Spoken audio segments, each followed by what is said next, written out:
bata, anong color yung nakikita nyo? Yellow. Okay. Ano ba nakikita nyo? Orange. Okay. Ano pa? Ano nakikita ng boobies? Di ba? May yan yung boobies. Okay. Yan. So, ito yung kwento ko sa inyo. Itong yellow, mga boys. Where are the boys?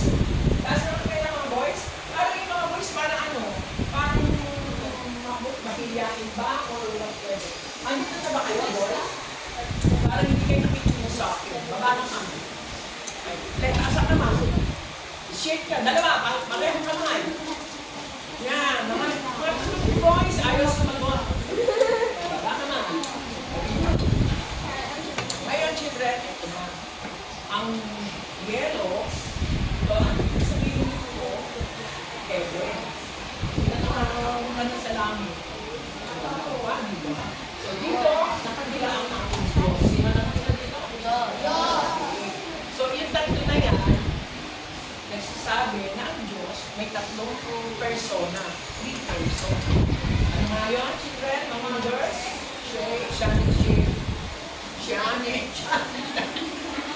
Shana. Ano yung tatlo na persona ng Panginoon?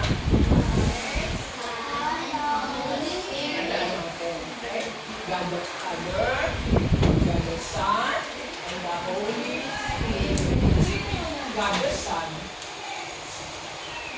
Jesus. Sino yung God the Son? Oy, boys, ito ba yung tingin? Sino yung God the Son? Jesus. Ah, very good. So, ibig sabihin, ang ama natin nasa langit, si Jesus na bumaba dito sa lupa, at yung Holy Spirit ay isa. Di ba nga?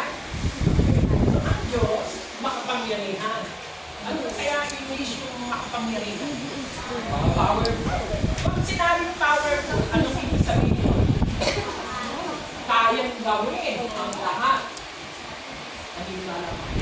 Powerful. Kahit saan, kahit anong kaya gawin niya. O naalala nyo, nagkaan yung dito. So, tama ba? Sino nagpadala ng ayaw ng mga bagyo na yan? Sino nagpadala ng mga kalamidad na naranasan natin? Pero si God, kaya din niyang patahimikin mo. Yung mga waves sa dagat, pag sinabi lang ito, be still. Ano nangyayari sa wave ng ocean? Stop. Ganon makapangyarihan si God. Si God ay, ano ba? Ano